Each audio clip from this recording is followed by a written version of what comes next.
Hey everybody, welcome to the Dumb Dad Podcast. My name is Evan, and I'm a dumb dad. Hey everybody, my name is Kevin, and I'm a dumb dad. We're excited for our guest today because he is one of our first mutuals on social media back in 2020 when we were just getting our feet wet in this whole sketch comedy TikTok world. He's a very funny comedian from Australia. I think a lot of you listeners will know him from his Bluey conspiracy theories that he got some articles written about him. He was interviewed for. I love him personally. I'll talk about a little bit later in the podcast about his Joe Rogan sketches. We're really excited for our guest today, Zach Mander.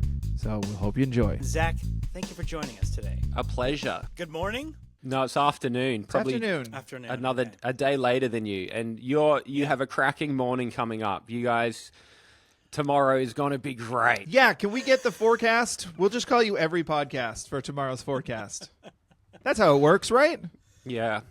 You know, speaking of the big Pacific Ocean, I was at a beach here on the east coast of Brisbane, and I met some American tourists who were from the west coast of the United States. And they're like, what ocean is that? And I'm like, the Pacific? And they're like, no, that's our ocean. And I'm like, it's a pretty big ocean.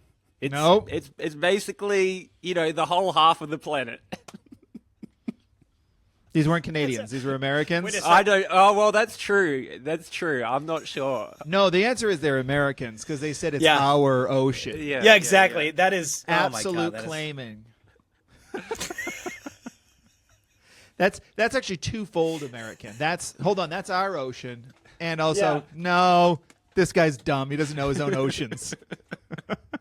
Yeah, I've got no idea what I'm talking about. No, we love America. I love America. I've spent a little time there, not much. I'd love to come back. No, another one, we lined up for Jimmy Fallon at 5 a.m. to get standby tickets. This is like in 2019. And we were second in line behind some lovely young ladies from Las Vegas. And they were, we said we're from Australia, and they're like, are you also having troubles with the trains?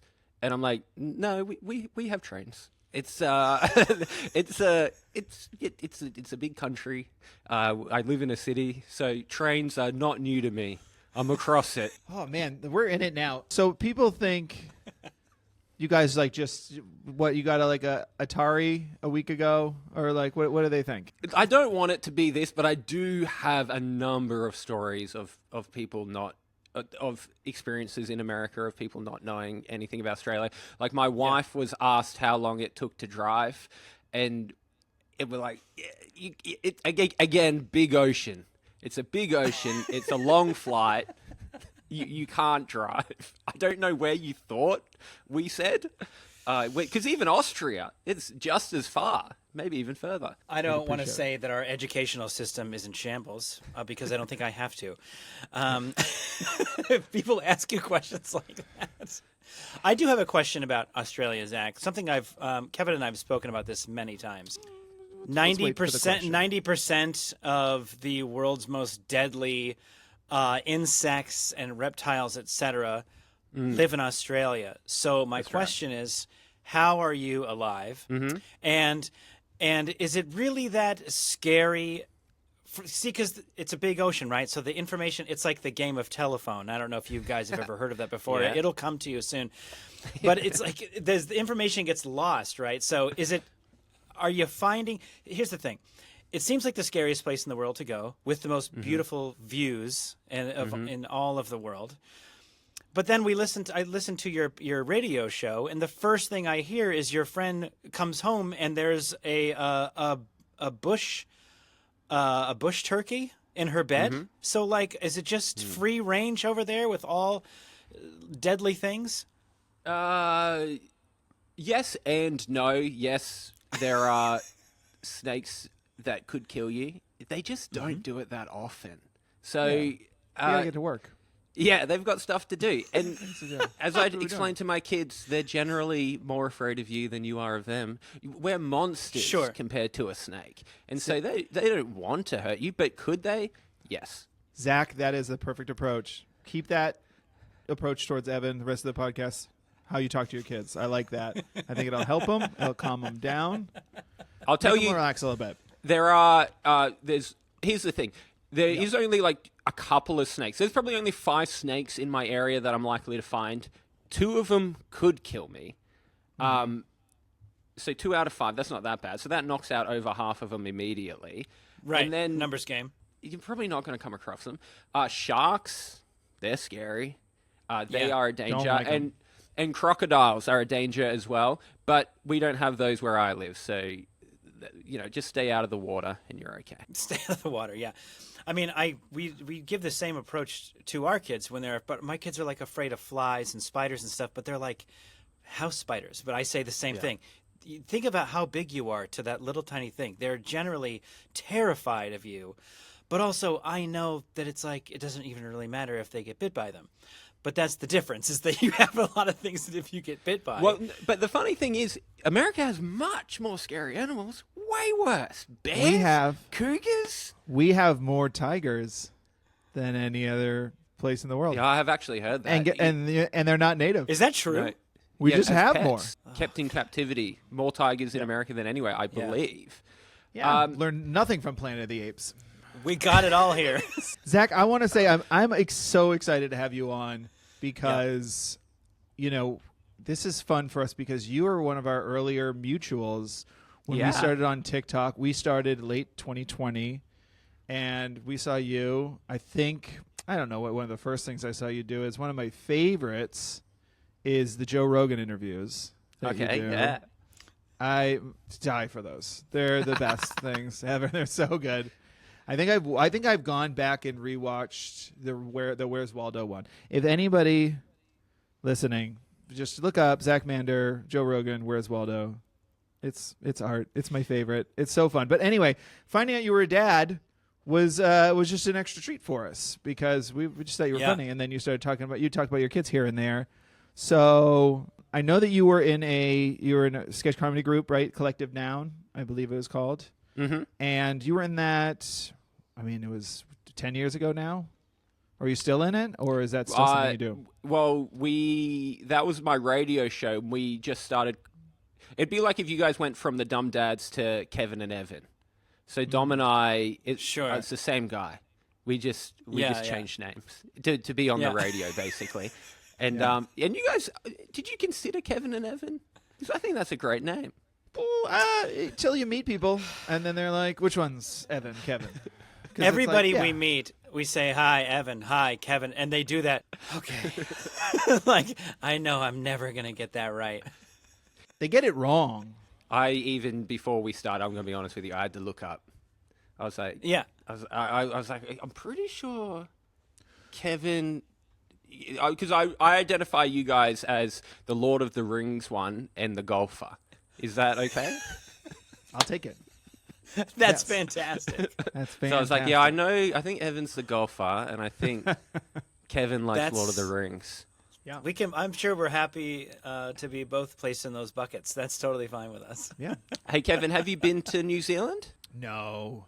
I would love to. You should. You'd love it, man. And you should bring a cape. Do the whole thing. You've got a cape, don't you? I think I've seen you had a little brooch. Do you have a little the leaf brooch? Pretty sure. I wouldn't be a Lord of the Rings fan if I didn't have a cape. What are we talking about here? He's got Gandalf's pipe. I put Rogaine on my feet just so I could maybe just grow out the hair. Yeah, huge rash. It didn't work out. It was bad. The guy won't wear shoes.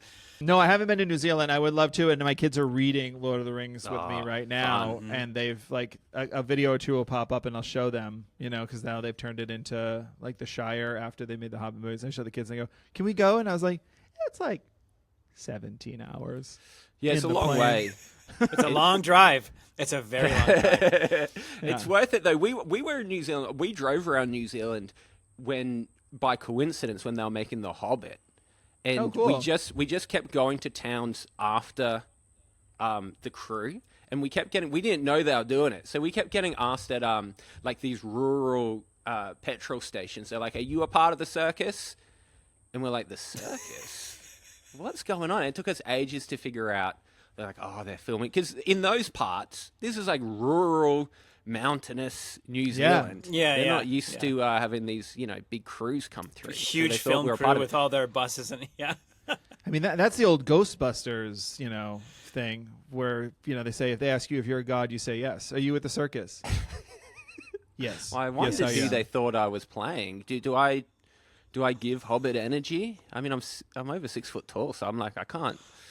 Can I be one of the wizards? No. You give Hobbit energy. Okay. Camera angles is what they need. I have a question about, is the relationship between Australia and New Zealand similar to how America and Canada are not against each other, but it's like this playful little. That is, of course, until recent when we've put both feet in our mouth over here in America. But Yeah, I mean, it's almost kind of like a identical. fun. Yeah. Really, that's so funny. From what I understand, I'll tell you a few things about our relationship, and you tell me if it's similar. There's debate over where certain things come from. New Zealand try to claim stuff that we claim. Pavlova being an example. Russell Crowe is another one. There's a band called Crowded House, which I'm not sure if they made it to America, but there's a debate over whether they're New Zealand or Australia. But then when it comes to sporting, we have a sporting rivalry. Nice. But then when push comes to shove, there is a considerable push from Australians. Actually, this is kind of similar. To make New Zealand a state of Australia, just to make things easier, because so many of them come to Australia anyway. There's so many New Zealanders in Australia. We're like, let's just make this one thing. So there are some similarities. Is that sounding pretty similar? It's pretty similar. I feel like our relationship with Canada is just I don't know. It was just that person who we're like best friends with them. But then when we go to a party, we just say horrible things about them. And then they're just like, what the hell was that, man? And I don't know. I can't help myself. I'm sorry. I love you. I think you're cool. Look at this dork shirt. Yeah. What is happening? I mean, the difference is that you say that you lay claim to things. America, we try to claim everything. So that you say Russell Crowe. That's funny. Where was he born? I mean, because he's partial owner of the All Blacks, right? Isn't that like a New Zealand rugby squad? No, he is the partial owner of South Sydney Rabbitohs, which is a rugby league team, which is in Sydney, South Sydney. Okay. But he... I think he was born in New Zealand, but we kind of claim him. Yeah. That's There's a lot of that, though. It's like, well, he's been here for long enough. No, America just claims a bunch of random stuff, and then Canada claims free health care, so it's like a give and a take. So it's like they have that one. Yeah. They let us talk and go, you feel better now? We're like, a little bit. I'm sorry. Do you have a sporting rivalry? Are there any sports? Ice hockey, maybe? Are there any sports that Canada plays America in? The United States? That's probably the only thing is ice hockey. The funny thing is we just had the World Series with the Toronto Blue Jays. Oh, that's true. And that's what I was going to say. Los Angeles Dodgers.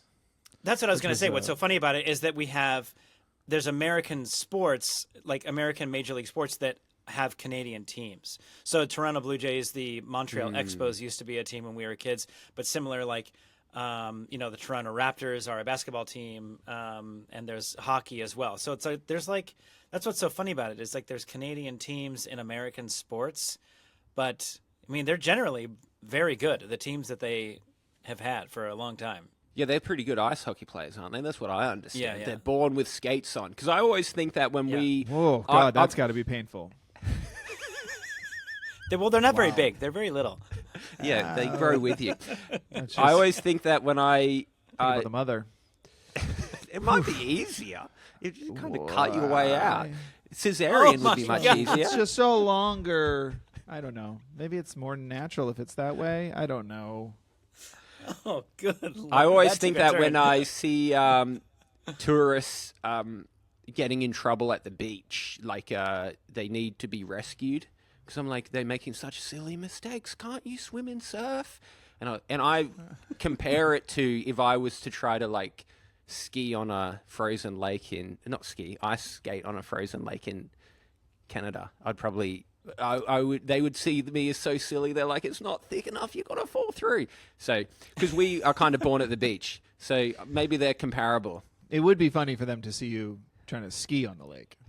I mean, Do that you not would do be, that? Is that not Yeah. the right terminology? Yeah. No, we'll It's cut all right. this out for your Yeah, for the Australians. This is Because this you won't guys are bode from well. icy places? I'm from Massachusetts, which is in the Northeast America, and it gets pretty cold. We get four full seasons. We don't get that. We're in Los Angeles, where we are now. There we have the fall is pretty, winter's awful, spring's pretty, summer's awful. Right. Seasons. I'm from the opposite corner in the Pacific Northwest of America, and so much water around. I'm like grew up near the water, so it never quite got cold enough to snow or freeze because of so much water being around us, and so it was almost just it's just wet a lot. No, I get it. I've seen Frasier. I understand the Yeah. ins and outs. There you go. Now you're speaking his language. I love my scrambled eggs and salad. That's why He's we just started seen this it. podcast. It was Evan's idea based on Frasier. He just loved the radio show. Yeah, it's like All right. I got to Like, bring it we're home not somehow. doctors. Yeah. He's like, I'm from Seattle. We have to do it. It's not a great representation of radio, by the way, in my experience. It's not particularly like that. You don't get many celebrity calling up for help. Really? Not Let's often. Let's get back into that though, because we touched a little bit on it with your sketch comedy, which you still do, and so you started doing TikTok. I assume probably the same reason Evan and I did it, which was pandemic, something to do, kind of thing. Yeah, Is that right? 2020, we didn't have a radio show renewed, so I was out of luck in the employment department. And I wanted to, well, firstly I was bored, but then I also wanted to regain some of control over, where I could make things. Yeah. Ah. And so TikTok was popping off at the time, and it was great. And Yeah. it has been great. Yeah. Your page is great. It's so fun. Evan and I started ours. We've talked about it on this podcast before, so we don't have to get into it. But it was just we started to promote this podcast. It turned into what it is, and it's so fun and great. What's really fun about yours is it's you, and you get to do little sketches and stuff, but you get to it's kind of stream of consciousness. Was there a format going into it, or were you actually one of the true TikTokers? I was like, I don't know, I'm just going to turn it on and see what happens. Yeah, at first I think you go through phases, right? At first you're chasing views no matter what. And you find something that pops off and you're like, well, this is what I do now. Like you're kind of pushed by it's like, well, I'm going to do the thing where I'm getting heaps of views. And then as you go along, it's like, oh, well, maybe I don't want to do that forever.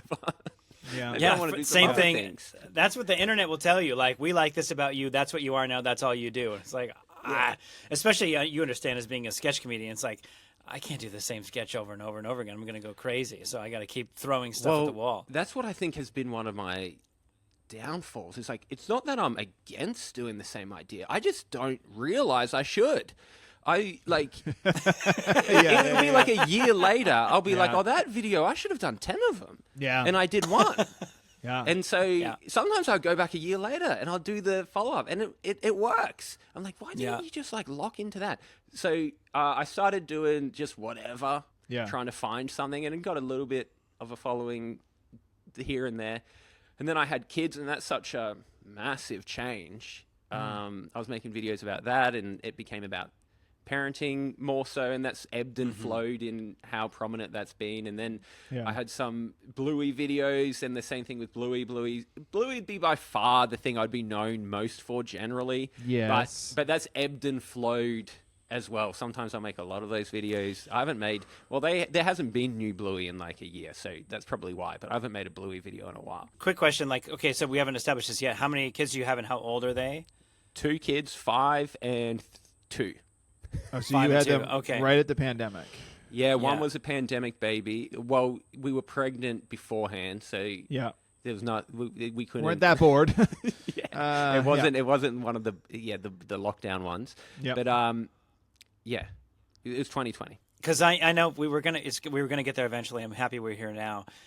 The Bluey is like, I know I can speak for many people around the world, but it means so much to parents of a certain age, I think, and it will continue to find its way into parents not parents of a certain age, parents with children of a certain age, I should say. But I mean, do you feel like a massive sense of pride that has come from Australia or something like that? I mean, the amount of times we would sit and just in our little apartment we had with my wife and our 2 kids during COVID, and everything about the world is so scary. And there was just this wonderful, beautiful little cartoon that not only was it funny and well made, but it was like, this is for more than just children. And how many times, as wonderful as that show is, that our kids would look over at us and go, "Are you guys okay?" And my wife and I are just like, both my wife and I, eating burritos, are just like tears streaming down our faces because of like the underlying assurance that things are going to be okay, or how, the recognition of how difficult parenting is. I mean, I imagine there's got to be some sense of like, yeah, we did that. That's but not from Australia, from Brisbane. That's the specifically.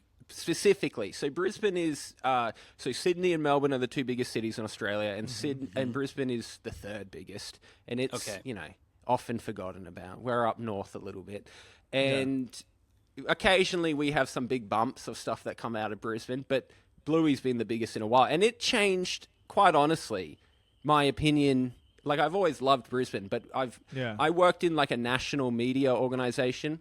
So, like, we would do a national radio show, and, like, we were told not to say that we were coming from Brisbane. So, like... Oh, wow. So, just because they're like, oh, Sydney and Melbourne aren't going to like that. So, don't say you're from Brisbane.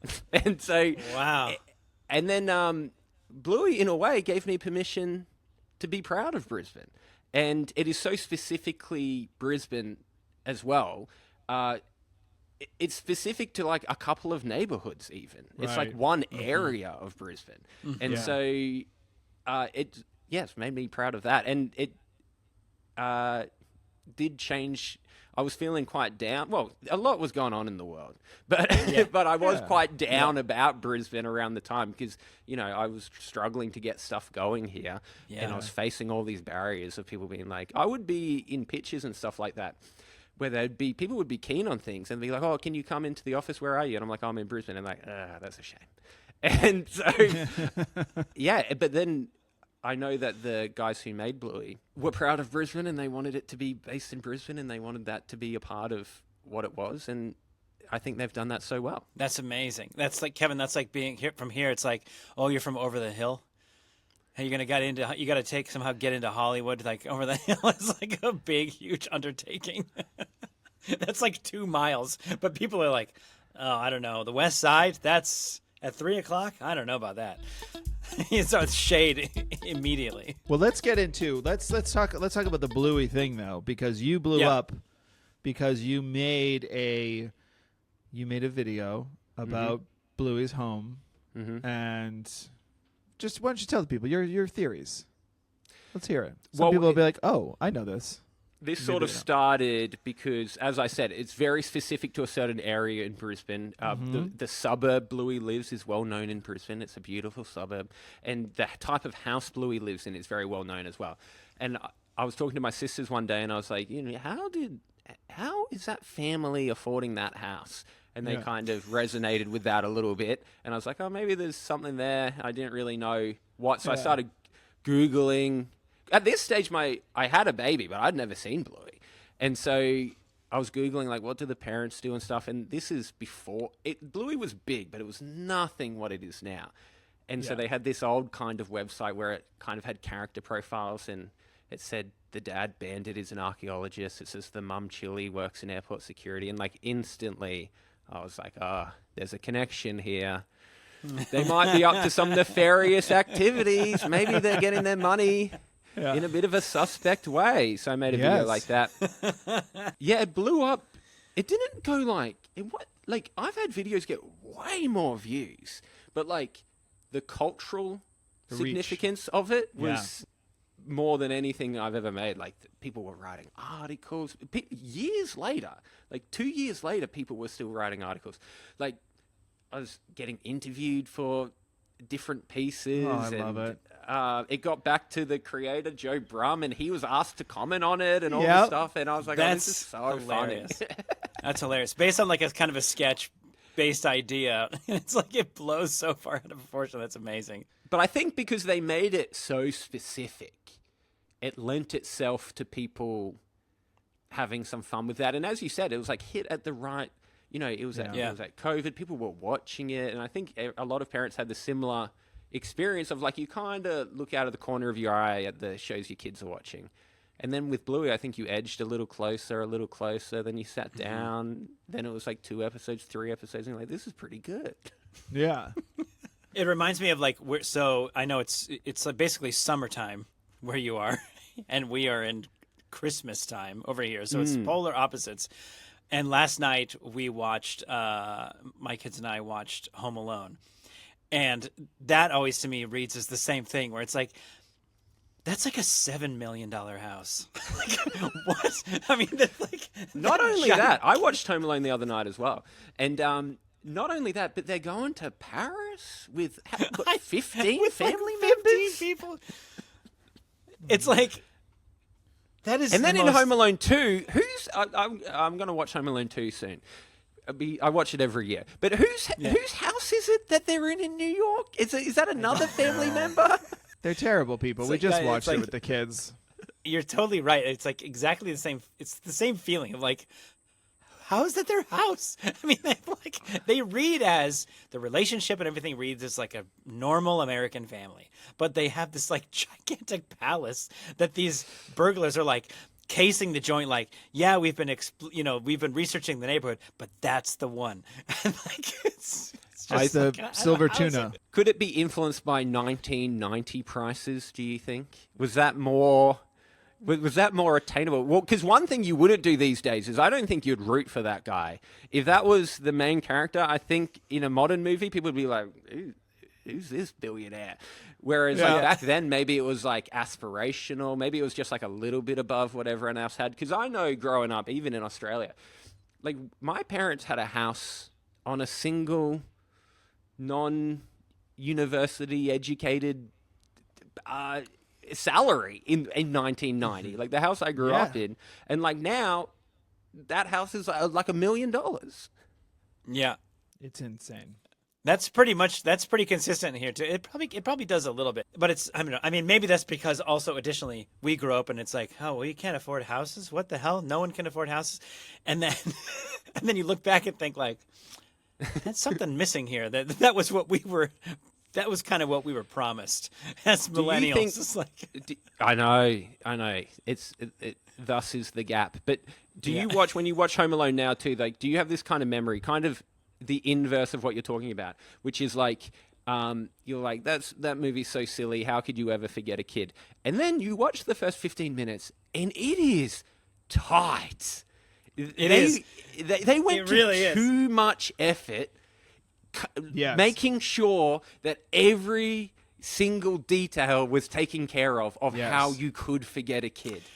They really did. I was really paying attention to that last night. Every little comment that was made and every little like setup, and the neighbor kid comes and he's just like a knowing little kid. He's the same size. He's in a puffy jacket with a little beanie, so it doesn't matter. I mean, like the whole thing is just like, man, this is like airtight. How it, in terms of like the chaos, the power goes out, like all these little things, which seemingly not one of them is a big deal. So that the one mistake that they make is, of course, a big deal. But, I mean, even just they're sitting on the plane, like, I feel like we forgot something. He's like, yeah, it's the garage door. Don't worry about it. You know, and then it clicks, like, who she hasn't seen is so funny. But, I mean, you're right. It's pretty tight. He's one of the worst dumb dads ever.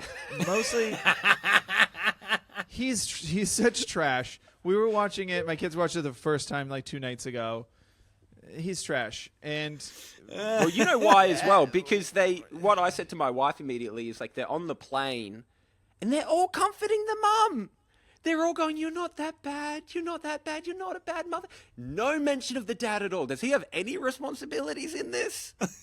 It's so funny, man. Like there's movies you watch when you're a kid, and then you watch now, like how many of them like hold or do not hold. You know, as a kid, I remember it as the booby trap movie. They only have booby traps in the last 5 to 10 minutes. The scene that made me, I was crying, and I was like, that is beautiful. Is the church scene with the neighbor, where he's like, aren't you a little too old to be scared? I was like, oh, right in the heart. And when I was a kid, I was fast-forwarding through that. I was like, let's get to the violence. He sits right next to Kevin, and they have that wonderful conversation, and Kevin is kind of teaching him just as much as he's teaching this boy. And it ended, and I looked over at my wife, and I go, that scene is beautifully written. I said the exact same thing to my wife driving home. I was like, that was a beautiful scene. Why have I never noticed that before? I never noticed that. He's also acting his little heart out in that like window scene, that old man. That guy's putting in 110%. Yeah. Where he's like, you can't hear him. He's just like waving after he's hugging his daughter. And then you see him like actually crying. And he's like, and I was like, oh, wow, good for that guy. He went for it. Yeah. But the reason I hated the dad, I just want to say this real quick. He gets home. His son was home alone, which I know like back then everybody was left home alone, but not for that long. And the dad comes home and he goes, hey, we made it. There you are, Kevin. You're all right. And gives him like a one-arm hug and then like moves on with life. Yeah. Like we freak out when our kids go behind the slide for too long.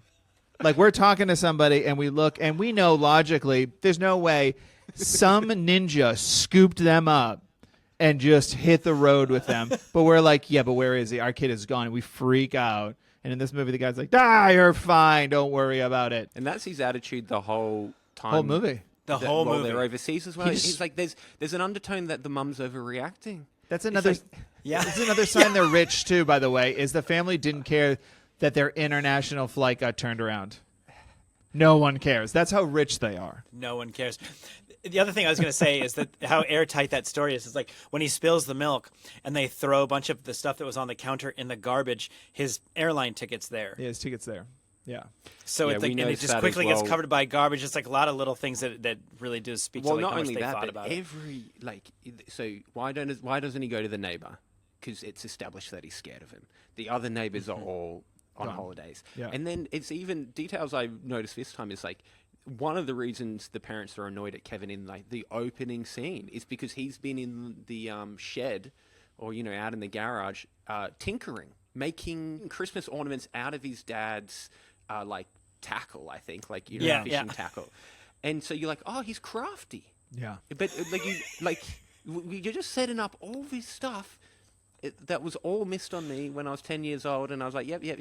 Let's get to the bit where the guy let's get to the catches on traps. fire. Yeah, let's get to real life Mousetrap where he gets an iron in the face. Hey, let's do this because we're on such a rant here about this guy being such a dumb dad. What do you think, Kevin? I think it's about time to jump into the dumb dad moments. I think it's time to jump into the dumb dad moments, but I do need, just because we are a very accurate podcast, I just need us to do a little fact checking. Evan, I just need you to read this out loud. Is it backwards for you? I, Evan Berger, acknowledge Christmas is the same day in Australia as in America. Correct. I get that. You said it's summertime where you are. Over but the here, weather. It's Christmas time. I guess I meant with the weather. They're having Christmas time. Dumb is in the title, my guy. It can't all be totally nailed. I meant the weather. What I was going to follow up with that. You guys are celebrating Easter now. Is this correct? No. That's not what I meant by that. What I was going to ask about that, which I forgot, was like, what the interesting part of that is like now. Here in Los Angeles, it's always warm, and so it might get as cold as 60 on Christmas Day. But I mean, it's technically summer weather for you, is what I meant. Is it like 115 degrees on Christmas? I don't really know I think 100 is about 40 degrees for us. Oh, right, you're Celsius, right? Yeah, so no, it won't get that hot, but it could be mid 30s, so it could be 90s. But in Brisbane, it's subtropical. So we nice. If you come here, to get in with the locals, you say it's not the heat, it's the humidity. That's what everyone says. So it's That's so even when it's rainy, it's true though. There you go, you got that. Yeah. Even when it's raining, it's hot. So it's just summer is gross, and it doesn't get cold at night. Like sometimes it can be it's been 30 degrees at night before, again, like pushing 90. And so culturally, is Santa like It's shown difficult as, to like, explain to the t-shirt kids. and yeah. shorts. Yeah. So we don't have chimneys, for example. That's why Bluey made veranda Santa. My daughter's always asking me, how's Santa getting in? I'm like, oh, he's magic. He'll figure it out. And it's all European, North American. So why is Santa in all that gear? Why are we hanging out stockings? We don't know what stockings are. We don't have those. And so it's tough to explain. Yeah. Well, you can't put a bunch of presents in a thong sandal. Yeah. We don't need to get into every Christmas movie, but I do think that Tim Allen, Santa Claus, does the explaining of going down the chimney probably the best of anybody. That We don't have chimneys. the house transforms because he shows him going into apartments, and then their house transforms into a fireplace. So he always comes out of a fireplace, like their radiator turns into a fireplace. It's pretty. Tell me, clever. is this appropriate? I told her that he would come through the cat door. We have like a little flap. I love it. Do you think he could do that, right? Yeah. If he can He fit in a could. chimney, he can fit through could. the cat door. That's exactly what the Grinch said. Yeah. That's a quote directly from the Grinch. Yeah, let's get into the dumb dad moments. Yeah. These are the moments that are just where you're at your best. And what's great about having a guest is you can tell us your all-timer. Evan, do you want to kick us off this time, or? I'll kick us off. That's totally fine. This just really just feels like a classic dumb dad moment that you find yourself in. That 60 seconds before you didn't, I don't know how this stuff happens. We just this last weekend we were in Disneyland with our kids, and my son has been very excited. He's been saving his allowance money for a very long time. He's been wanting to buy something nice for himself, and only in the recent few years. Now, let me just say this. 12-year-old me that lives down deep inside this shriveled little heart of a man is so jealous of children these days. I know I'm doing the dad thing where you're like, well, we didn't have that stuff when I was a kid. But like, it was the children these days. That's the dad saying. Kids today. Kids these days. He wanted to buy himself one of those lightsabers that are like, it's like metal. I mean, it's like a $200 lightsaber that the blade detaches from. And it's like it looks, it's like basically camera ready, like this beautifully made like lightsaber. So he's super pumped about it. It's what he's talking about. I want to go there. I want to buy it myself. And I was like, that's great. I'm proud of you for saving your money. And he's very excited. And so we go there. We spent a night in downtown Disney first, and we went to one of the he's looking at it. He's like really kind of picking which one he wants. The second day we go, and we're like, how about we get it towards the end of the day, so you don't have to carry it around all day, but we can take it back to the hotel. So that's the setup, right? He's very excited about it. And so we go, and he picks the one out he wants. She chooses Anakin's lightsaber, but he wants a blue blade, so he picks it all out. And we go back to the hotel, and it's like 9 o'clock proper, somewhere around there, right? So it's like, it's past bedtime. We've put 10,000 plus, 15,000 plus steps in. But also, I'm not going to be like, go to bed and don't look at the brand new thing, So we're like, get ready for bed, and then you can open it and look at it. He's just like, you could just see him like beaming with pride and excitement that he has this thing. Yeah. And he opens it, and he's like, he opens it, and he screws the blade in, and he's like, turn the lights off. And we're like, yeah, we're into it, And he's like, 3, 2, 1. And he clicks the thing, and nothing happens. And we're like, oh no, And he's like, I go, are there batteries in it? He's like, I don't know. Kyber crystal. Sorry. Yeah, so it's called a kyber crystal. So he like detaches the blade, he unscrews the bottom, and this like sort of like a higher end like LED flashlight. This cartridge comes out where like multiple batteries would fit in there, and then you would, it's not just one battery, it's a few batteries, right? So he slides this thing out. He's like, oh, there's no batteries in it. And I was like, oh, that's a bummer. And we kind of started to play it like, we'll get him tomorrow, no big deal. But I was like, this little kid, man, he's like, he can't be more probably excited, but also disappointed in this moment. And there was a little convenience store at the basement or the lobby of our hotel room. So I was like, I'll be right back. And I slip out, and I'm like, I tell my wife, I'll be right back. I go down there. I go, hey, man, do you have any batteries? And he's like, yeah, we got batteries. So I buy a pack of AA batteries. And now I'm like, all right, this is cool. I'm gonna go help him out, right? And the guy's like, do you need a screwdriver or anything? Because I know some of those things. I'm like, no. You just pop him in this thing. He's like, okay. So I go upstairs, And I hand it to my son. He's like, "You're the best, Dad. Thank you so much. This is awesome." And I was like, "Turn it on, man." He's like, "The only thing we need now is a little screwdriver because there's a thing here." I was like, "Okay." So I put my shoes back on. I go back downstairs and I go, "Hey, man, I lied." And I brought the thing with me because I was like, I'll just do it there, And so I lied. I need a screwdriver. He's like, okay. So I the unscrew guy's the thing. yeah, you think you're the first dad to come downstairs for a lightsaber batteries? I know. It's exactly what I'm thinking of. It's just like this. Why didn't I just listen to this guy? So I unscrew the thing and I go to put the batteries in, and it's like I've now made a second error. It's AAA batteries. So I'm like, okay. Right. So I go over, grab a new pack of batteries, and I'm like, well, I've made another mistake. Ring me up for these. He's like, okay. So he rings me up. I replace all the batteries. So I go upstairs. I hand my son the thing. It works perfectly. He's super jazzed. We're all excited. And then we're about to go to bed, and he's like looking at the packaging of this thing, and he goes, "Dad, how funny is this? It did come with batteries, and they were like under the casing of it." Yeah. I was like, and a tiny screwdriver? Please tell me there's a tiny IKEA-style screwdriver. Correct. Yeah. Correct. Okay. Yeah. Came with batteries and a screwdriver. And I just am going up and down the elevator, talking to this guy, spending money on batteries, borrowing screwdrivers. And the problem could have been solved right there in the room 30 seconds later if I would have just thought to look in all of the packaging. That's a dumb dad story, but that's a good dad story, Evan. Look at that effort you went to make sure he had that moment that night. Yeah, but I also could have just taught him a lesson to look through your packaging before you try to turn something on. I know. There is so much in that packaging sometimes, hey? It's like, and you're so eager when you bust it open. I'm always losing instructions or screws, or I'm like, oh man, I need to take this slower. So I didn't blame him, but I was just like, I felt for the little kid who was like, here's my awesome thing, and it didn't turn on. And I was like, oh man, I got to solve this problem right now. But I just went gung-ho for the most complicated way of solving it. It's a good dad moment, but you didn't teach him to read all of the directions before. You know.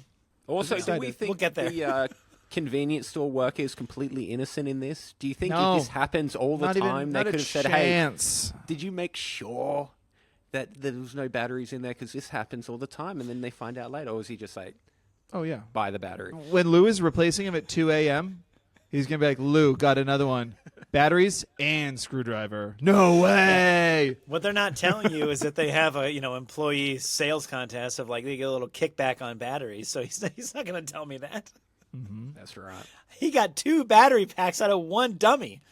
Yeah, he probably hid the. Did he do a switcheroo? Maybe he had the AAAs and across the the counter when you weren't watching, they switched him. Yeah, he had a tone about him, about sure you don't want a screwdriver too, knowing you needed one. But he gave that tone that you was like an insecure man, like all of us who are just like, "Hey, fine, I'll figure it out. It's fine." Yeah. And then he's like, "All right, pal, do your thing." I'm always kind of thinking that I can use other things as screwdrivers, and it never works. I'm like, I don't need a screwdriver. I can use a knife, or I'll just use this coin or whatever. Never works. Yeah. Just buy the right tools. That's the lesson. It never works in everyday life, but it always works in an action movie where there's a dinosaur or something, and they got to unscrew a gate, and they're using a coin. You're like, if only. The odds of him throwing 2 paint cans and each one hits the guy square in the face without even looking. I mean, that's the way movies work. Or just puts a hand up. Oh my God, dude, kid, whoa, dude, we're just trying to rob you. That's murder. Well, Home Alone 2, he hits Merv in the face 3 times in a row with a brick off a 3rd-story building. Yeah.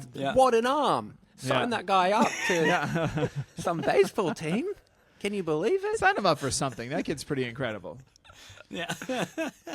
Yeah, so my dumb dad moment is just brought to you by, just not trying to trouble anyone and also being an idiot, which is, it's in the name. Yeah. So we went and bought our Christmas tree, which Zach, you'll do in July or something. And You make one mistake. I like a live Christmas tree. I grew up with one, so now that's all I want. And my dad's still holding strong with that.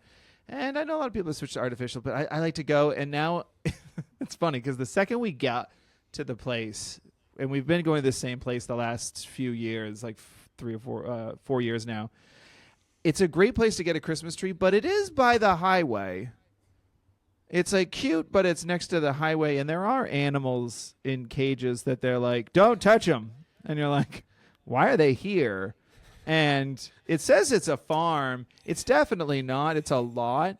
And then when you ask not setting anybody, this place up very well. they're like the farm's across the street, and you just believe them because it's close, you know, and it is a real tree. So you just kind of go, sure, the farm's over there. It's too dark for me to fact check it, but I'm pretty sure I've driven by there in the daytime, and there's no farm there. But now, I'm not an expert in all things American, so you're going to have to help me here. I've never bought a Christmas tree before. Are they usually next to caged exotic animals that you can also purchase, or is that unusual? Don't be ridiculous. Don't be ridiculous. That's a ridiculous question.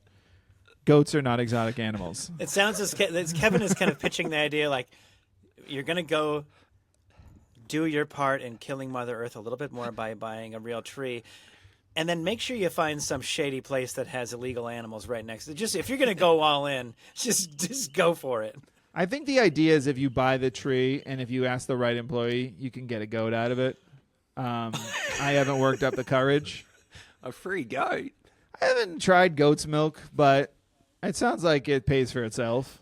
Yeah. I don't know. But here's the thing, Evan, about you say killing Mother Nature. I heard something on the radio, I don't know, 10 years ago. One, morning host just flippantly say, do you know that, they chop them up and they turn them into, mulch and it goes back and feeds the earth, where the artificial trees, are bad for the environment and plastic. And I've never fact checked it because it's called confirmation bias. And I went, yeah, well, see, I'm doing a good thing. I'm not going to look into this any further. I am correct. I don't know.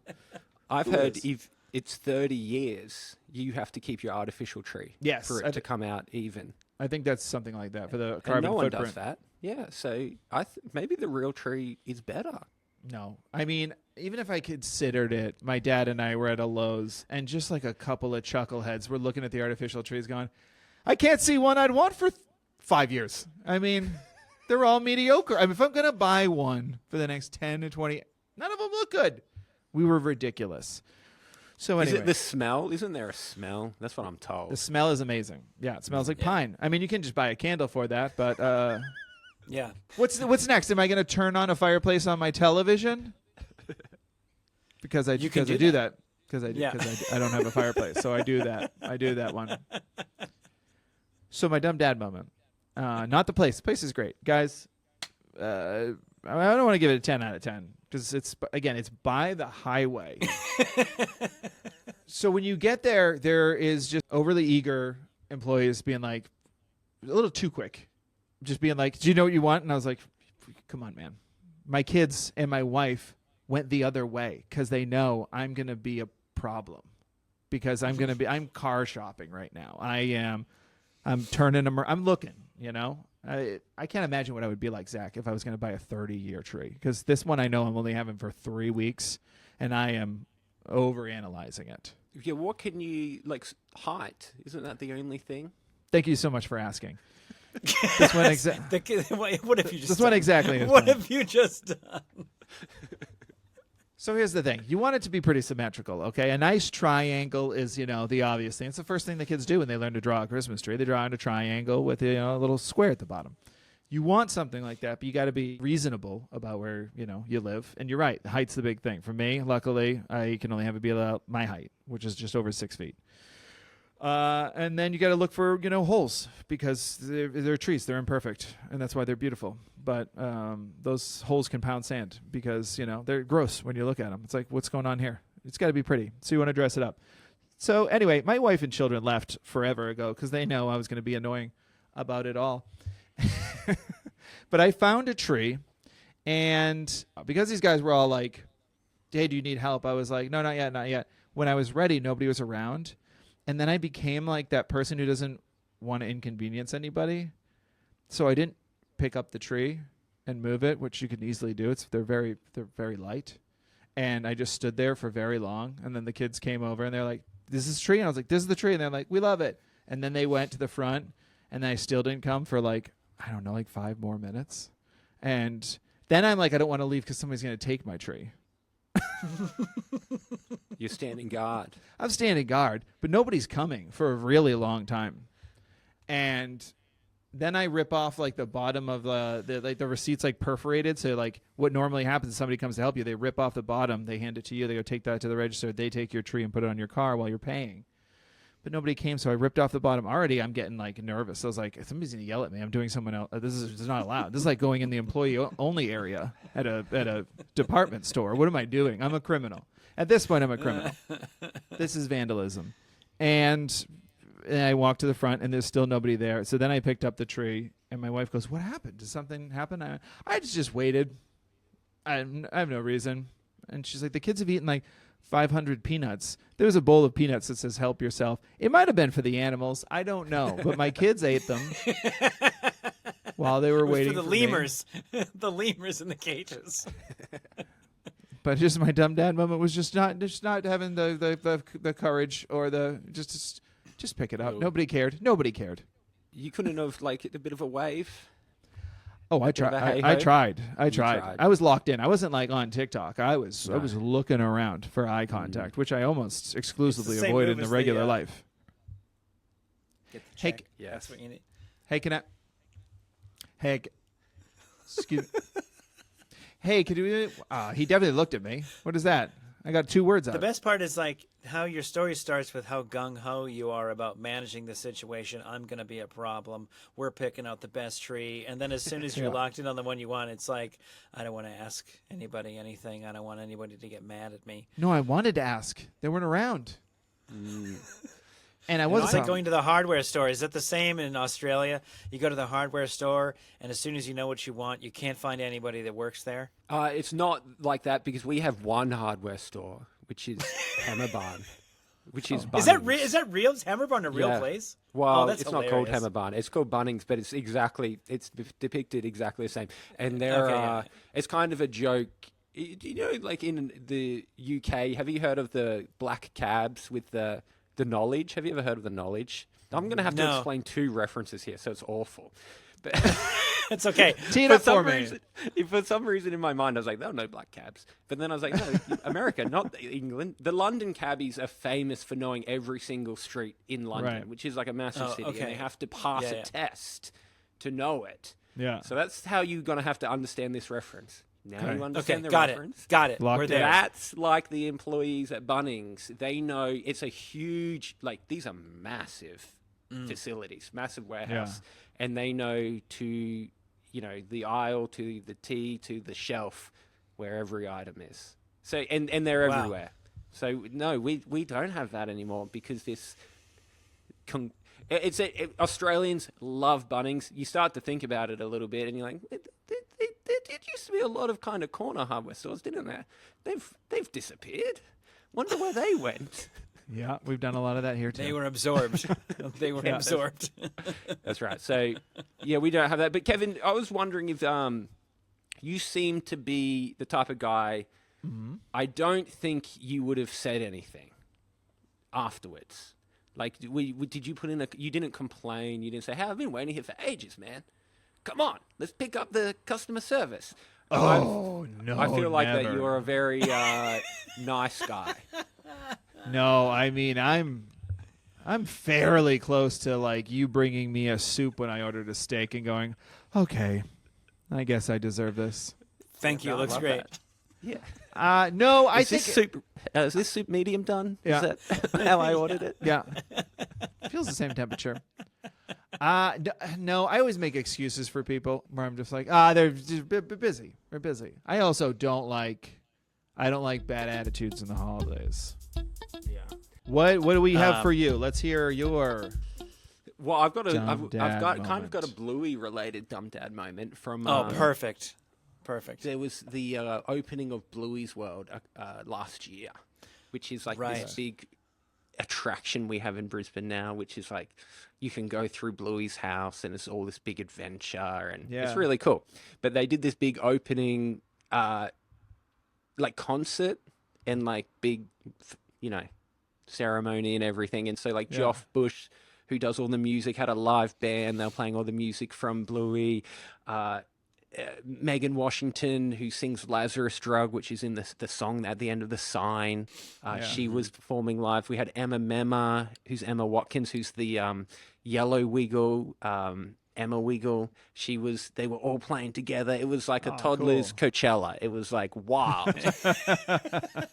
And I had my little girl on my shoulders, and I'm like, we're just gonna, vibe out here. And I wanted to share, how fun it was on social media. So usually when I'm taking photos, I try to like get the back of the kids' heads or something, to protect their privacy. But this one was just like a straight on selfie. There was no avoiding it. So I did the, like the emoji, or I blocked out her face. Yeah. Somehow. So I uploaded that, and my friend pretty quickly replies to it and goes, "Hey, you've done a really good job protecting your daughter's privacy there." I was like, "Excellent, great. I'm glad you've noticed." He's like, "One thing you may have missed, and that was for child safety, every kid who had come in got an armband where they wrote the parents' phone number on it in case they were separated." So he's like, "We can't see your daughter's face, but your mobile number is completely visible." And I was like, "Oh no!" On the internet. And now that's just on the internet. So I deleted it as soon as I could. Yeah. Tried to blur it out, but I'm not sure how many people saw it. Don't know if something scanned it, and that's why I'm getting all these spam calls now. But Oh my God. at least we got it fairly quickly. That's good though. You were focused on the right things. That's right. Yeah. Yeah, if anything, you're going to suffer for the mistake. That's fine. So far, I mean, that was a year ago. I don't think I've been scammed, from my knowledge, unless they're doing some type of slow drip system that I haven't caught on to yet. So I think we're in the clear. Slow burn. I mean, phone number, if there's anything of your personals you release, phone numbers, that's fine. Because so many people, people call me all the time. And with trying to be so convincing. Try to like trick you into signing your life savings up. I'm getting called about a tax service every couple days of just... So it's either these guys are just persistent or I'm going to prison for tax evasion. But I'm not answering that call is all I'm saying. I do that all the time. I call you. I have so many burner phones. I just buy them all the time and call you. You never answer when I'm trying to sell you a 30-year plastic Christmas tree. That's what I'm really trying to get you. I'll take that call. I'll take that call. I'll go, hold on, let me pull up the computer here. Let me see. Oh yeah. Yeah, me and Zach were right. 30 years. You have a 30-year warranty. Interesting. Keep talking. Interesting. Yeah. I tell my wife all the time with those scam calls, I go, "We'll pay the fine." I'm like, even if it's real, I'd rather pay the fine than risk giving them any of the information. I'm like, then get dragged through the mud with you. We're not talking to anyone. My father-in-law, this is a good thing. To a fault, he's so nervous of scammers that someone messaged him on Facebook. It was his brother-in-law. But, his brother-in-law would be like, if it was, Kevin... Kevin LaFerrier, his brother-in-law messaged him on Facebook, and it said Kev LaFerrier. And he said, "Oh, yeah," he goes, "Kevin messaged me on Facebook, and but it said Kev. He doesn't use the name Kev." And we were like, "Oh, did you respond?" He's like, "Yeah, I said hi back." And we're like, "It's probably a scam, fake account." And then for a week, he was like breaking out in hives, being like, "They have everything." I was like, "Nope, not how any of that works. No. They Do you have want all to of hear? it. I thought I might have been in a scam yesterday. Oh. On Facebook Marketplace. You guys have like a lot of Craigslist stuff I hear about. Is that still like something where people get scammed all the time? Yeah. Facebook Marketplace, I would say, probably really has jumped ahead with what people use. That's where the action I don't really happens. hear a lot of. Yeah, I don't really hear a lot about Craigslist anymore. But there was some wild stuff available on Craigslist back in the day. Yeah. Well, tell me what you would have done in this situation. My microphone broke, so I need to get a new one. So this microphone I bought on Facebook Marketplace, yesterday. Love when I it. went to the front, I was walking down the street towards this guy's house for the meeting time, and I get a little message saying like, "Hey, I'm trap-napped under a toddler, so I've left the front door open. Just come in." And I was like, I don't know how I feel about that. Okay. So my first thought is I really want to make sure I've got the address right, because otherwise no one's going to believe this story. Like, if I'm in someone's lounge room and I'm like, I'm here for Facebook Marketplace, they'll be like, that's not how that works. And My so- microphone broke. I'm on with the dumb dads tomorrow. Like, what the hell are you talking about? Sir, why are you in my house? I'd like to buy a microphone from you. So I get to this house and it had heaps Is that Christmas of tree real? had heaps of kids stuff in the front yard. So I'm like, this is definitely a kid's house. Open the door. It's like, I was like waiting for him to like call out to me. I'm like, hello. He's like, Zach. And I'm like, yep. And he's like, come down the hallway. And I'm like, Nope. You want me to come inside your house? Roll the microphone down the hall. And he's like, yep. Yeah. And I was like, but I knew the area very well. I felt okay. So I went down the hallway and there he was with a toddler who was sick and he didn't want to move. So I felt like, because I was like, felt like it was a fellow dad. I was like, either this is a fellow dad situation or I'm about to be robbed. It's one or the other. And, or you're about to be in some adult film. Yeah. yeah, I didn't know. What if we use the microphone first? I'd like to leave. Well, I thought, but midway through, I was like, this would be a good prank. Because I started to think, I was like, do any of my friends know I was looking for a microphone? Because I was like, Right. if you could just he hasn't had to sign up. He's not clicking a button that says send him my address. He's typing in an address. He could type in any address. So I could tell someone coming to pick up something from my house, I live at this other address. Yeah, just go in. They're expecting you. Just as a bit of a gag. So it turned out okay. My wife said when I got home, she's like, "Don't ever do that again." I was like, "Yep, good idea. That's Copy a that. good rule." Yeah, got it. Great. It worked Great out advice. fine though. Love that. I mean, the microphone sounds good, doesn't it? It sounds great. Yeah. It sounds fantastic. Zach, I want to do something really quickly so now I'm fascinated with a lot of things. Australia, as we said, it's so far away. I love Australian slang. There's so much wonderful Australian slang for things. And now there's typical things like Barbie for barbecue. You've used it in this pocket heaps, like a bunch of something, right? Or I reckon, right? These terms that are like pretty clear. And I think also like I was reading a bunch of them, and you can get to what they mean pretty quickly if you just kind of understand, like, oh, this must mean this. But I've written down a couple before we move on. Yeah. I just want to get your take on a couple of these. Love to. Because I'd some of love them- to be some of a them were- cultural If you could guide just for you. explain to me how some of these, if you know what they mean, how is this even a slang word, okay? First one, we'll go back to Bluey, okay? And they say in Bluey, the children say the dunny in reference to like the toilet or the bathroom. But the mom, and my kids were asking my wife and I this the other day, they're like, why can't they say dunny? And we were like, I don't know. I just know that it means a bathroom. So, I mean, is it really, because now this is a Disney show, they're saying the word dunny, it can't be that bad. But is it just sort of like an off-color way of saying the restroom? I wouldn't consider it off color. I would consider it. Dunny is the shortened version, so that's an abbreviation. And I'll tell you the longer version, and you tell me if this clears anything up for you. Yeah. The full word would be Dunny can. Why would that The clear it can, up? that makes sense. Why would that I clear mean, it up? we've Who's called it Dunny? the can. Who's Dunny? Yeah, the I can don't is not where know. I'm lost. Yeah. Dunny can, I can't help you with that. So I don't know why that's it, but yeah, I'm going to the Dunny. Yeah. I mean, it's not said, you wouldn't say it in the office, but it's not a swear word or anything. But it'd That's be what I'm seen saying, as but is it like- it'd be seen as like a, Childish. childish, too informal. You wouldn't say it to another adult either, probably. But it's Like, I'm gonna yeah, go it's something use the that kids would crapper? laugh at.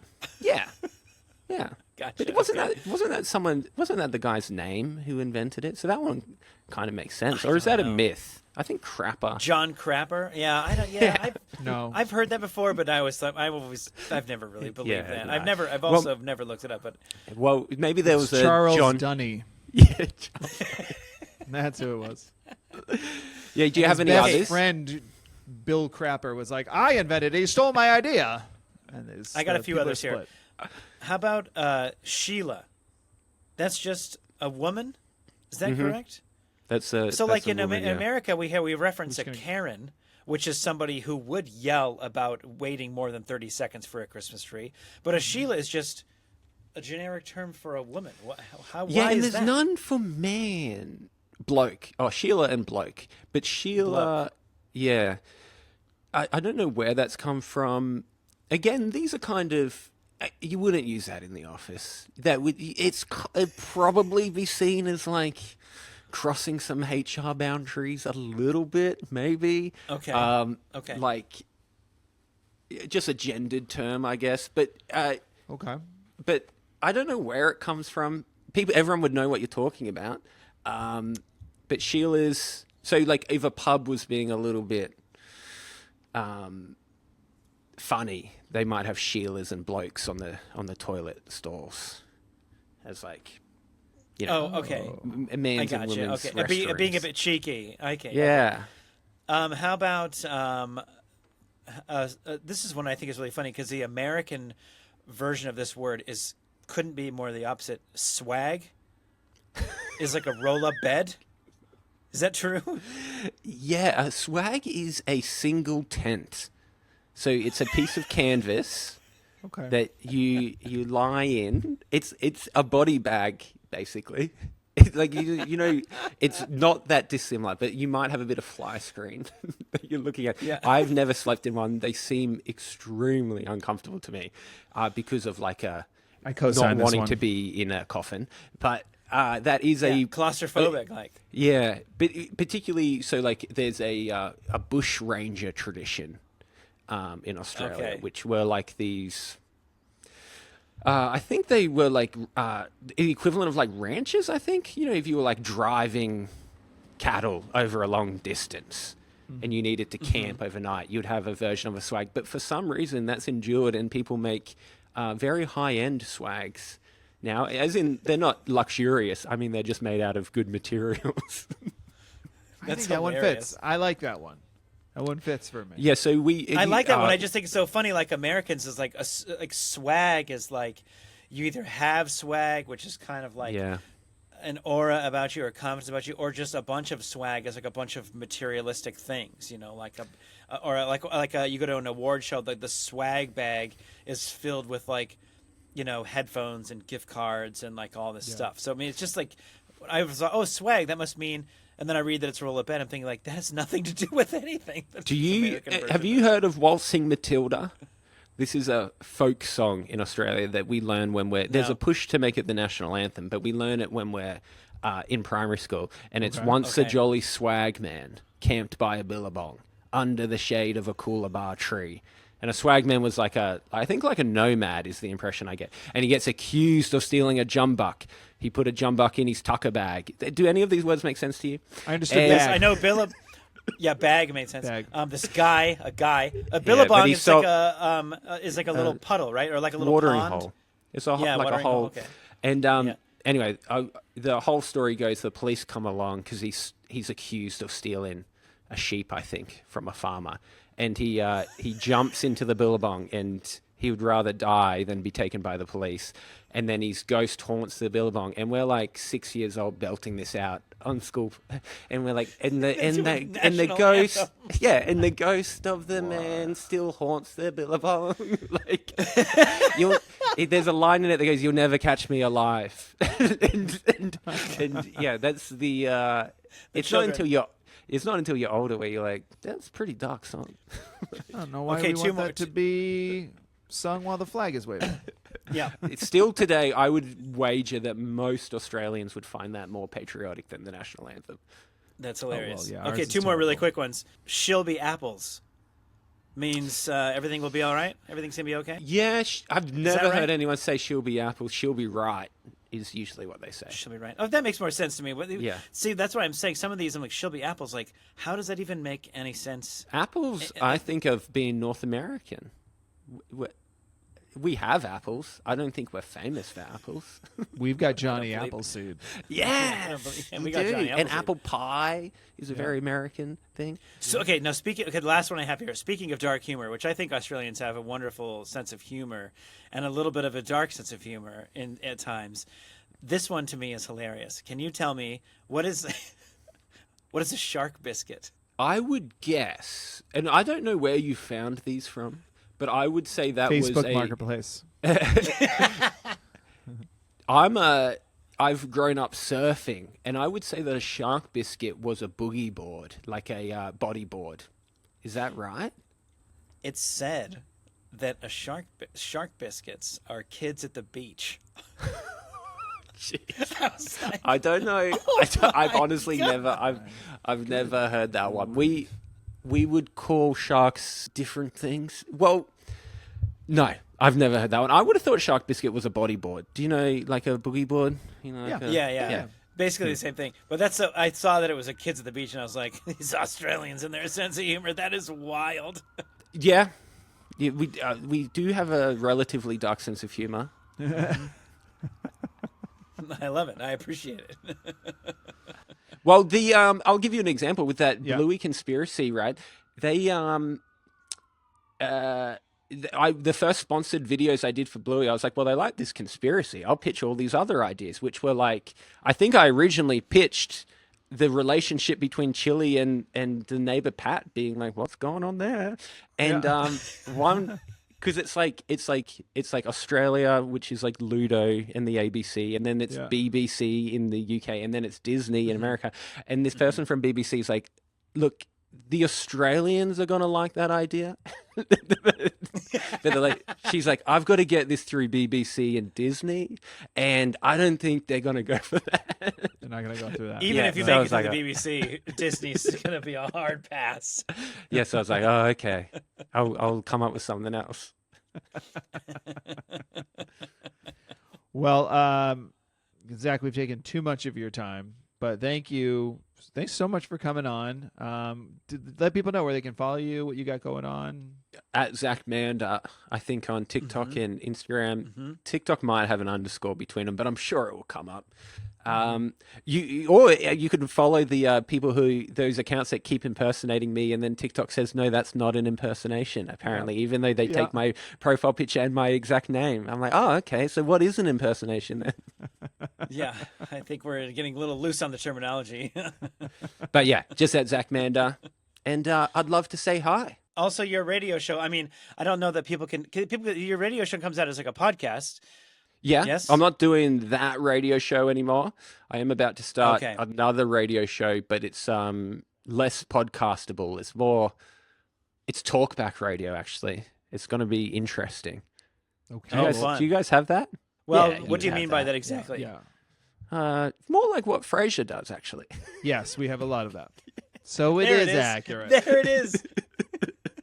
Full Well, then follow circle. Zach Mander for more updates on his Talkback Radio show. Zach, thanks so much for coming on.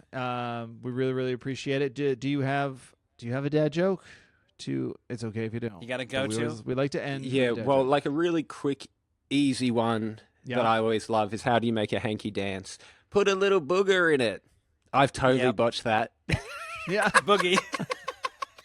put a booger in it. Oh my God. Let's start again. Reset back to one. How do you make a tissue dance? Put a little Put boogie snot in it. Oh shoot! Sorry.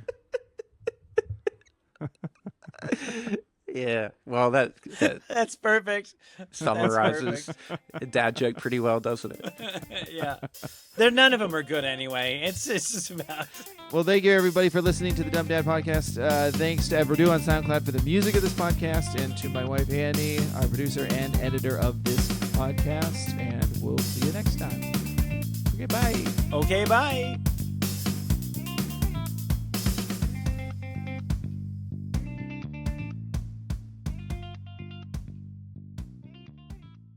Welcome to the world, little one. Welcome to life. How do I stop this?